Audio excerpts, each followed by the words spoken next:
Hello. Hello. We are back. AKB! Yay! Welcome back to Happy Siblings Podcast. This is my brother Ives. And this is my sister Felicitas. And we're so happy that you have joined us today in beautiful Cape May, New Jersey. Quaint little town. Right, we've been coming here since we were little. Yeah. For the beach, for the custard. Anyway, the last time that we shot a podcast was the day before, or 2 days before, the Pope was Oh, yeah. ordained. Oh, that's right. Pope Leo from the Chicago area. Lived in Peru for a while, too. He seems pretty based for the Okay, most part. that's good. He was singing. Saw Yeah. that video. Did you see He's that singing video? in Latin, which is good. Yeah. So today's episode, Yeah. we are going to be talking about, Yeah. let's talk about love at 7 8 a.m. in the morning. Yeah, always on my mind. Okay, just some like basic questions. Basic. What do you say to figure out if someone is based? Well, I've actually come up with a list of questions that I would ask a potential... Okay. You have a list of questions, but how do you get there, like, naturally, you know? I just am like, I have a list of questions. Please sit here as I ask them. Oh, dang. I find that I usually get to, like, deeper conversations when I start talking about how were you raised? You know, what was your childhood like? Oh, you did it that way? Huh, that's interesting. We didn't do it that way. We did it this way. Or like, oh yeah, we did it exactly the same way. Or like, oh yeah, I really like being a kid. Do you like kids? What did you talk about around the dinner table growing up? Dun dun dun dun dun dun dun. And I was like, yeah, our conversation would be like, how was your day? How was work? How was school? What did you do? Who did you see? Who did you have lunch with? And then it ends up with like STD,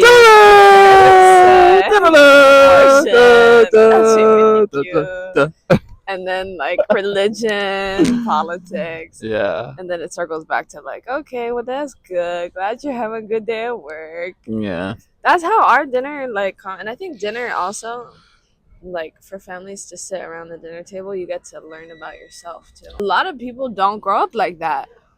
Like a lot of people don't grow up with the opportunity to have dinner like with the whole family, just sit down and have a meal and enjoy and like learn about your parents or learn about your siblings and so, you know, that's like I said, that's where you learn a lot about yourself. Maybe a good question would be, you know, did you have dinner together growing up, or how did your home life look like? Were you always playing sports late, or were your father and mother home at all growing up? Right. I guess that could be like, you know, a good segue. You think some of our conversations at the dinner table are like wild? Yeah, that's why I was singing Mission Impossible music. I mean, we literally just had breakfast down there. Yeah. Our father was telling us about Viking women brandishing their breasts in battle. Yes. And murdering all the other women and whatever it is. Oh, yeah. What is your love language? I want it all. Sorry. I don't choose. I want it all. Give it to me. Oh. Yeah. That's a good answer. So why do I have to choose? I think everybody in the course of their 70, 80 year long life can develop all of them well. That's true. You know? I think there has to be passion for them to want to actually do that. Yeah, of course. Yeah. Do you think you have to know all of the person that you're dating or getting to know all about their background? I don't know. There was some news recently about Ken Paxton, the Attorney General, who was just divorcing his wife after 38 years on what they claim was biblical grounds and new discoveries of the relationship. So, can you say you know them for sure? It's a real question. That's true. What are the important things? Do you like the 3 B's? Babies. Bacon. Bible. Yeah, there you go. Babies, bacon, and Bible. Yeah, that's...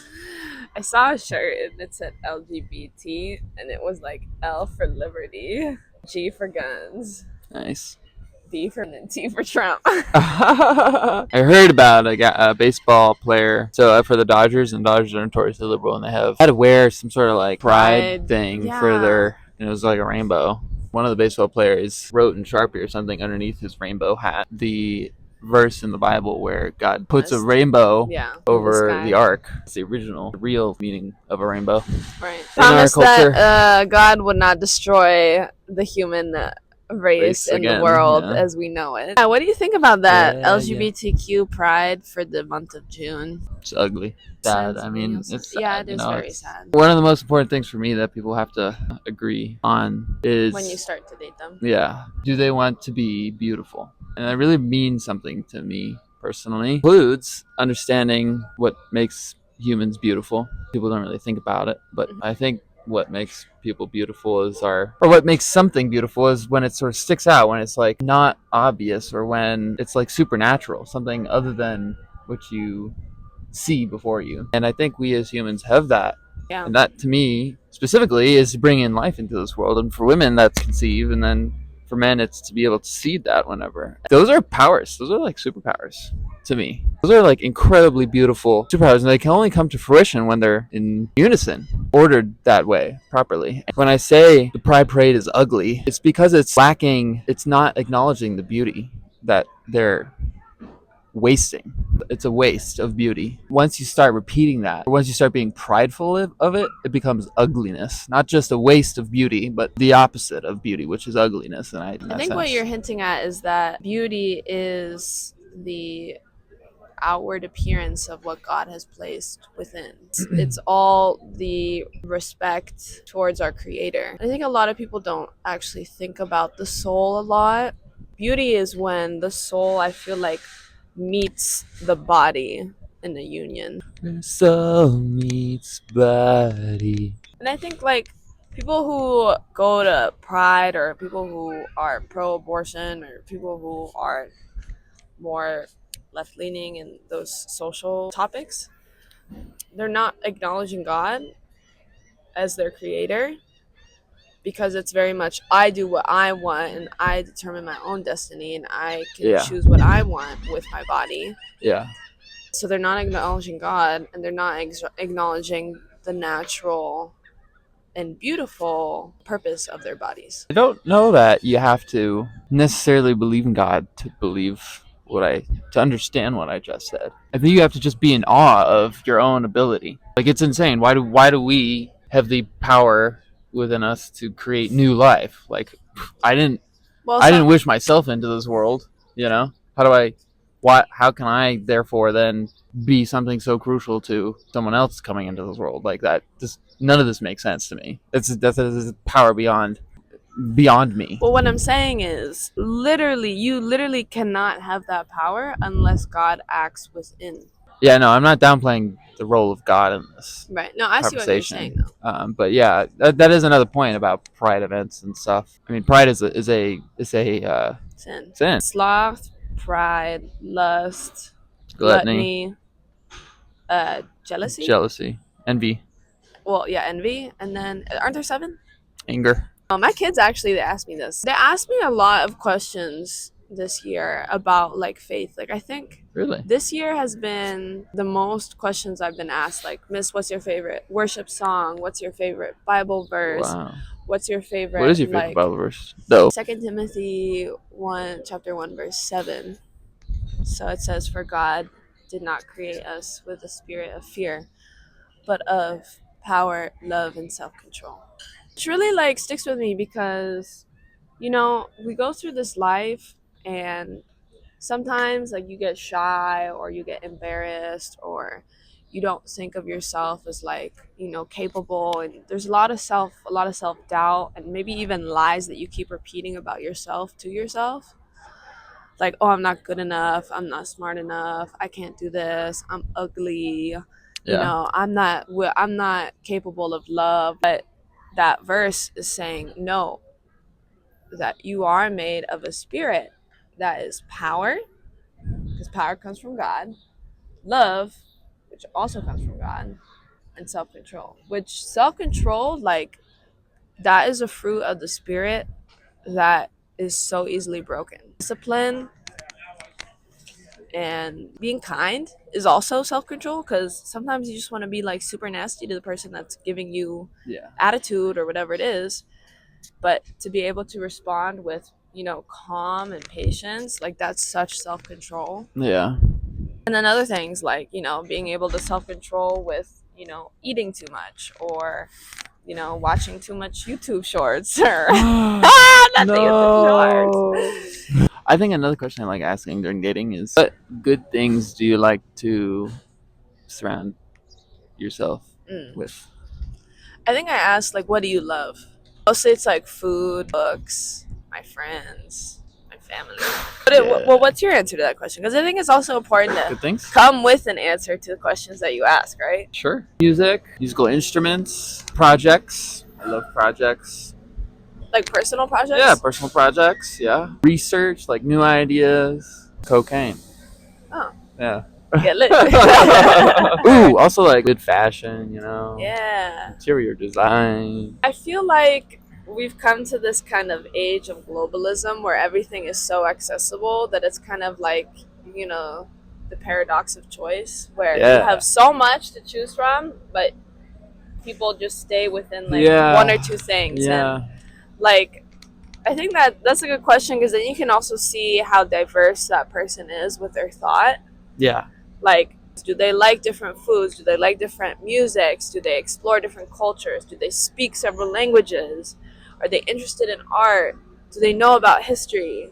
Like, what actually stirs the soul to be inspired? What actually makes someone read a book or write a poem or go to the museum or listen to that song? It could just be free will and choice, but for something creative like that, I feel like there's a stirring of the soul. Yeah. So, what's your answer to that? Emotion. We're unique in that we have that vast depth of emotion. When's the last time you cried? Cried or blubbered? What is blubber? Cried? I don't remember. Cried? Last time I cried was on Tuesday when that black hornet bit my leg. That No, was fair. crazy. That's cheating. And it got me on my leg. Oh. Yeah, it was like this big. That was horrible. Yeah, it had like a really big butt too. Oh, It's like- oh no! Ooh, that's terrifying. Yeah. For the nightmare. Some things that I'm like, God, why? I'm like, why did you create all these nasty critters? Why? Why did you do that? So funny. I was talking to a friend and he's like, oh, cool. So do you have like, like spidey senses now? Like you got the venom in you? Yeah. He's like, there's gonna be a new Marvel movie called Black Hornet, and it's gonna be you like, you're like Black Widow, Black Hornet. That's also a great dating question. What would your superhero power be? Well, what would yours be? Oh no, I'm gonna end it on that. Huh, I don't have an answer to that. Okay. Name, Father, Son, Holy Spirit. Lord, King of the universe, Maker of the beaches And the Black Hornets. and the waves and the black hornets. Thank you for everything you've given to us. Wonderful country, this wonderful world, our superpowers. All these things we can admire, these good things. Have mercy on us, Lord, because we do tend to forget as humans what is right in front of our eyes, the goodness you place. And please pray for our country and all those listening to this podcast and those who are not fully there and understanding, as I'm sure we all are in some way. And anything to add? That we can be kind to one another, even in low moments, that we can see the face of your Son, Jesus Christ, in each other. And to just enjoy life and to live life fully in honor and respect and love for you. Amen.